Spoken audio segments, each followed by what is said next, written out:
Hey guys, I'm at Forest Hill Cemetery in Madison, Wisconsin. Old historic cemetery here, as you can see. I'm not in the oldest part, but older, but not the oldest.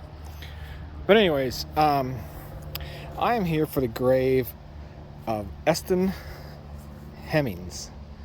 Who is Eston Hemings, you ask? Well, he is one of Thomas Jefferson's formerly enslaved sons. President Jefferson, as you recall, had several children with an enslaved woman named Sally Hemings. President Jefferson, of course, was the third president of the United States. And again, it was kind of rumored for a long time that I know there was some DNA testing and on a lot of the family, and it did prove true that the Hemings, Sally Hemings' children many of them were fathered by the President of the United States there, a slave at that. So a little bit about Eston. He was born into slavery in Monticello, the youngest son of Sally Hemings, who was already a mixed-race enslaved woman. Most historians have considered the question of Thomas Jefferson being the father as proven, and then like I said, in 1998 they did some DNA tests and showed that Eston matched the Jefferson male line, and then historical evidence also supported the conclusions that Thomas Jefferson was likely Eston's father. Many historians believe that he had at least 6 children together for him who survived into adulthood. So a little bit about Eston as we look for his grave here.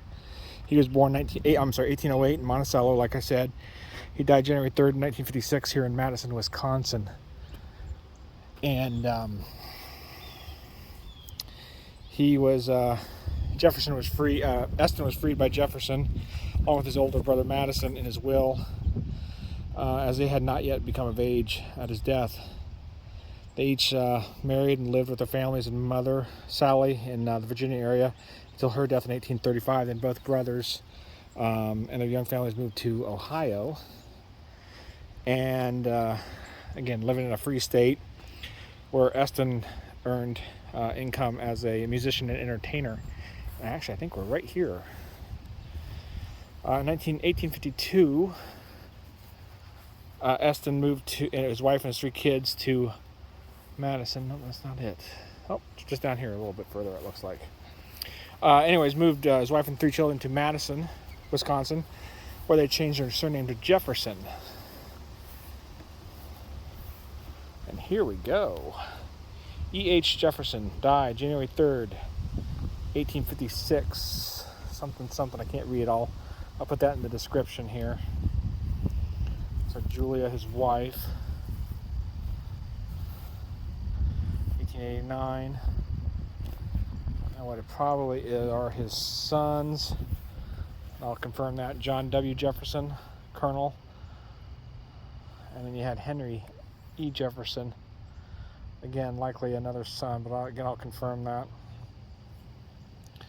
Oh, yes, absolutely. Their sons both served in the Union Army.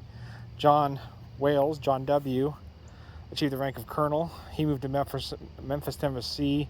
He became quite a wealthy cotton broker and never married. Then he had a couple of their children, Beverly and Anna Jefferson, married into the white community, and their descendants have identified as white. So there we go. That is definitely his son. So here's Eston Jefferson Hemings. Like I said, he was born into slavery as the youngest son of Sally Hemings, who was again a slave. And then again, he got his freedom when Jefferson died. He willed the freedom of himself and his brother out of slavery. So again, they took off to Virginia and did fairly well, and again lived with their mother. Eston married a free woman of color, Julia Ann Isaacs, and again here we are, his wife, 1814 to 1899. She was a daughter of a successful Jewish merchant, David Isaacs from Germany, and Nancy West, a free woman of mixed race. So Interesting. Nancy West was the daughter of Priscilla, a former slave, and Thomas West. Her master was white. So again, that's how the mixed race came to be. Eston and Julia had 3 children. John, like I said, Anna, and Beverly. So I'm not sure who Harry is. We'll figure that out here, and I'll put that in the description. But like I said, they moved to Ohio early and then eventually they moved to Wisconsin. So very interesting. He, like I said, he fairly successful individual. He founded the first. He was part of the early politicians in the city here. So he did have a successful life coming out of slavery. Had children that went on to quite great, great success as well. Ignored, Jefferson knew he was the father, obviously, and took history a little while to catch up with it, but eventually they did. Let's get a little closer look here.